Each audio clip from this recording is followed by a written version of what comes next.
जी अस्सलाम वालेकुम। यासीन आपके साथ हाजिर है इस मॉर्निंग ब्रीफिंग में। आज इस महीने का पांचवा वर्किंग डे है, चौथा वर्किंग डे है, 5 मार्च आज तारीख है। और कुछ सूरत हाल आपके साथ शेयर की जाती है मुख्तलिफ ख़बरों के हवाले से। और मैं कोशिश करता हूं कि ज़्यादा से ज़्यादा कम वक्त में ज़्यादा बातें बता दी जाएं, लेकिन कुछ अक्सर जो है लंबी हो जाती है, 15-20 मिनट की क्लिप हो जाती है, उसके लिए मैं माजरत ख्वाह हूं। लेकिन अक्सर लोग मुझे ये कहते हैं 5 मिनट की होती है, 6 मिनट की, तो लोग कहते हैं कि ये शॉर्ट है ज़रा और आप तवील जो है बातें बता दिया करें। अच्छा, एक चीज़ आपसे ये बयान करनी थी कि ये यूट्यूब चैनल के साथ साथ मैं जो है इंस्टाग्राम पे, फेसबुक पे और ट्विटर पे भी इसको मैं शेयर भी कर रहा हूँ और पोस्ट भी कर रहा हूँ। तो प्लीज़ इसको आप ज़्यादा से ज़्यादा सब्सक्राइब करें और इसको शेयर करें, लाइक करें, ताकि ये उर्दू सहल अंदाज में लोगों को एक 5-10 मिनट में मालूम हो जाता है कि what is happening around us, के दुनिया जो है किन बेसिस पे चल रही है, मार्केट किन टेक्निकलिटीज़ को फॉलो कर रही है, या किन खबरों के ऊपर जो है पूरी दुनिया की मार्केट जो है वो चल रही है। तो बहरहाल सबसे इंपॉर्टेंट शुरू करते हैं। और सबसे इंपॉर्टेंट इवेंट हमारे पास जो कि 29 फरवरी को हुआ था, अमेरिका और तालिबान के दरमियान एक पीस डील हुई थी। और उसमें पूरी दुनिया में इसका बहुत ज्यादा चर्चा किया जा रहा था कि जनाब ये अमन मुआहिदा होने जा रहा है और बहुत खुश आइन बात है। इसमें पाकिस्तान के लिए भी बहुत बेहतरी है, अफगानिस्तान के लिए पॉजिटिव है, और हमारे पूरे रीजनल एरिया के लिए जो है वो बहुत अच्छी और खुश आइन बात है। लेकिन क्या हुआ? मैंने आपसे पहले भी कहा था कि इस किस्म की पीस डीलें बेतहाशा तारीखों में होती चली आ रही हैं। पिछले 40-50 साल का आप दौर उठा के देख लीजिए, तो इन पीस डील के कोई दूररस नताइज जो है हमें हासिल नहीं होते। और यही हुआ 29 फरवरी को। अमेरिका और तालिबान, यानी तालिबान या अफगान गवर्नमेंट या अफगान गवर्नमेंट को तालिबान ये कहते हैं कि ये अमेरिकन पपेट्स हैं। तो इस वजह से वो मुआहिदा जो बहुत ज्यादा उसकी बातें हो रही थी कि ये बहुत अच्छा हो जाएगा, उसका रिजल्ट कुछ भी हासिल ना हुआ। और कल रात को हमारे पास ये खबर आई कि जनाब तालिबान और अफगान गवर्नमेंट के दरमियान, उन अफगान फोर्सेस के दरमियान एक बड़ी जंगी कैफियत तारी हुई और तकरीबन 20 लोग मार दिए गए। यानी वो मुआहिदा जिसका इतना ज्यादा प्रचार, इतना ज्यादा शोर होगा, इतना ज्यादा चर्चा किया जा रहा था कि जनाब बहुत अमन और शांति हो जाएगी, पाकिस्तान, अफगानिस्तान, तालिबान, अमेरिका, दोहा, कतर, ये सब पिछले दिनों जो है वो हेडलाइन पर छाए हुए थे। लेकिन क्या हुआ? कोई रिजल्ट नहीं आया। 2 दिन में हम ये देख रहे हैं कि वहां पे दोबारा से जंगी कैफियत शुरू हो गई है, एक दूसरे को मार धाड़ का सिलसिला जारी हो गया है और जनाब वो मुआहिदा टूट गया। यानी इस मुआहिदे की सबसे इंपॉर्टेंट शिक ये थी कि जनाब 5000 कैदी जो कि तालिबान के हैं और उन्होंने अफगान गवर्नमेंट ने कैद किए हुए हैं। अफगान गवर्नमेंट कह लीजिए या आप ये कह लीजिए कि जनाब अमेरिका की गवर्नमेंट ने या अमेरिका की जो पपेट गवर्नमेंट है अफगानिस्तान में, उन्होंने तालिबान को कैद कर रखा था। तकरीबन 5000 लोगों की नंबर्स हैं। इसी तरीके से तालिबान ने अमेरिकन को या अफगान गवर्नमेंट के लोगों को 1000 जिनकी तादाद है उनको पकड़ा हुआ था। और यह कहा जा रहा था कि जनाब इस मुआहिदे की सबसे पहली शिक यह है कि जनाब 10 मार्च तक, यानी आज से तकरीबन 5 दिन के बाद 10 मार्च तक ये तमाम कैदी जो है वो स्वाप हो जाएंगे, एक दूसरे को दे दिए जाएंगे, रिहा कर दिए जाएंगे। कुछ भी नहीं हुआ। और आज हम ये देख रहे हैं कि कल रात को जिस तरीके से वहां कंदार, कंदूज में वहां पर जो जंगी कैफियत तारी हुई और 20-25 लोग मार दिए जाते हैं, तो क्या इस मुआहिदे को आप मुआहिदा इंटैक्ट समझेंगे? ये मुआहिदा खत्म हो गया। अच्छा, इसी बेसिस पे मैं जितनी भी मेरी स्पीच होती है उसका मकसद सिर्फ यही होता है कि व्हाट विल हैपन, इसका पॉजिटिव या नेगेटिव इफेक्ट मार्केट पर क्या पड़ेगा। और मार्केट पर यही हो रहा है कि जनाब जिस तरीके से हमने पिछले अदवार में डिफरेंट डीलों को देखा कि जनाब पाकिस्तान, इंडिया, शिमला एग्रीमेंट, कश्मीर के हवाले से डीलें, कोई रिजल्ट नहीं आया, 0 रिजल्ट। इसी तरीके से अमेरिका, इसराइल, फलस्तीन के दरमियान पीस डील हुई, रिजेक्ट कर दी गई, कोई पीस डील नहीं हुई।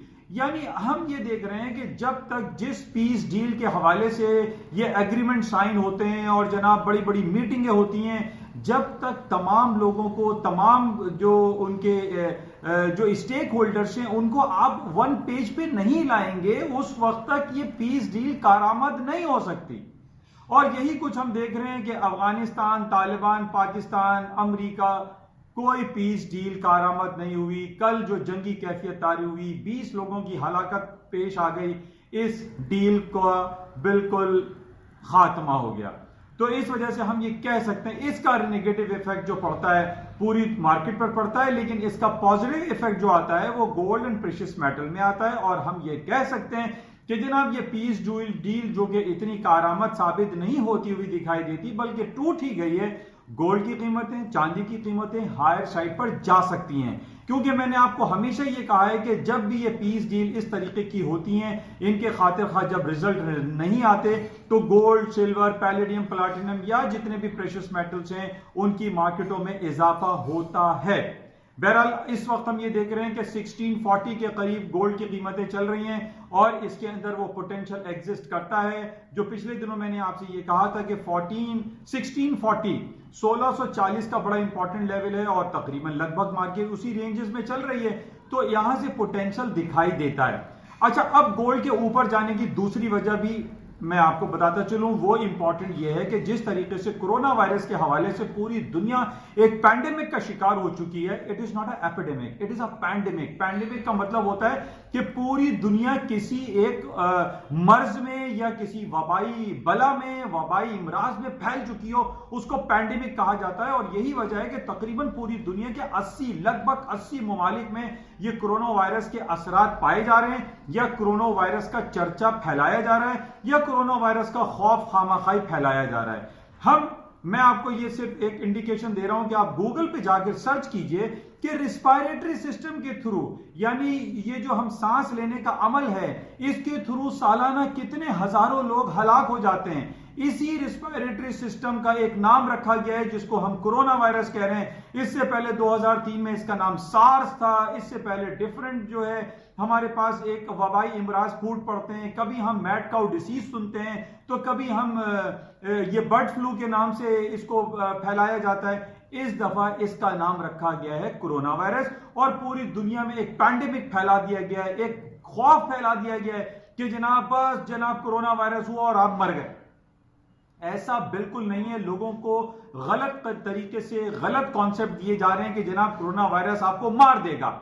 ये मर्ज जरूर है और ये एक जमाने से, आप अमेरिका की तहकीकात पढ़ लीजिए, वो 25-30 साल से कोरोना वायरस एग्जिस्ट करता है। तो भाई कोरोना वायरस के डिफरेंट स्टेजेस हैं। तो बहरहाल मैं तमाम लोगों को यह कहूंगा कि कोरोना वायरस को आप एक खौफ का आलम नहीं बनाइए, बल्कि इसको अगर ये हो जाता है तो इसको आप इसका इलाज कर लीजिए। बुखार नजला से पूरी दुनिया कोई तबाह नहीं हो जाएगी, लेकिन इसके इलाज मौजूद हैं। बहरहाल ये एक कॉन्स्पिरेसी है। ये कॉन्स्पिरेसी कौन कर रहा है इसको आप गौर से देखिए।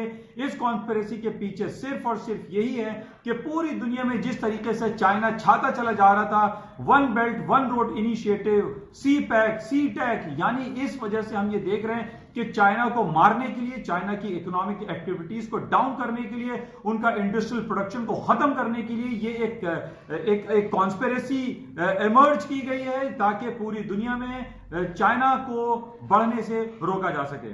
बहरहाल इस दफा हम ये देख रहे हैं कि पूरी दुनिया में खास तौर पे 5 ममालिक के नाम ये बताए जा रहे हैं कि वहां ये पैंडेमिक तेजी से फैला है। और उसमें जो 5 ममालिक हैं उसमें चाइना है, ईरान है, साउथ कोरिया है, इटली एंड जापान। यहां पर ये कहा जा रहा है कि बहुत ज्यादा है, लेकिन इसकी अभी आज जो हमारे पास खबर आई है उसमें यह कहा जा रहा है कि चाइना में कोरोना वायरस के केसेस में कमी वाकई हो रही है। ये बड़ी खुशाइन बात है और बहुत अच्छी बात है। और इसी वजह से कल 2-3 दिनों से हम ये देख रहे हैं कि अमेरिका की स्टॉक मार्केटों में दोबारा से तेजी का रुझान आया है। न सिर्फ केसेस के कम होने की वजह से तेजी का रुझान आया है, बल्कि अमेरिका, कनाडा और दूसरे ममालिक अपने इंटरेस्ट रेट को ड्रास्टिकली डाउन करते चले जा रहे हैं। आज हमने परसों ये देखा कि 12 साल के बाद, यानी 2008 जब ग्लोबल फाइनेंशियल टाइम गुजर रहा था, उस वक्त अमेरिका ने इंटरेस्ट रेट को डिक्लाइन किया था, सरप्राइज डिक्लाइन किया था। और इससे पहले हमने देखा था कि 2001 में जब 9/11 का इवेंट हुआ था, उस वक्त भी जब एलन ग्रीनस्पैन थे, उन्होंने 50 बेसिस पॉइंट अमेरिका का इंटरेस्ट रेट सरप्राइजली डिक्लाइन कर दिया था।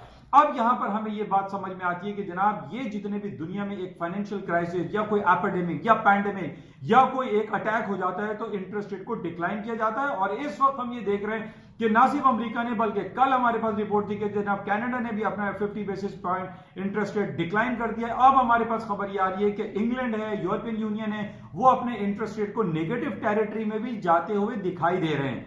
तो अब ये सारी कोशिशें की जा रही है, जिसकी वजह से हम ये देख रहे हैं कि कोरोना वायरस के पैंडेमिक होने के बावजूद स्टॉक मार्केटों में वो गिरावट नहीं आई जिसका अंदेशा जाहिर किया जा रहा था। लेकिन अब हम ये देख रहे हैं कि पूरी दुनिया की स्टॉक मार्केटें हायर साइड पे पॉजिटिव नोट में, ग्रीन टेरिटरी में जाती हुई दिखाई दे रही हैं। हालांकि दूसरी तरफ कल हमारे पास ये खबर आई थी कि जनाब अमेरिका का सबसे बड़ा जो सूबा है या प्रोविंस है या स्टेट है, जिसको हम कैलिफोर्निया कहते हैं, वहां पर एक इमरजेंसी डिक्लेयर की गई है, लेकिन उसके बावजूद भी स्टॉक मार्केट में डाउनफॉल नहीं आया।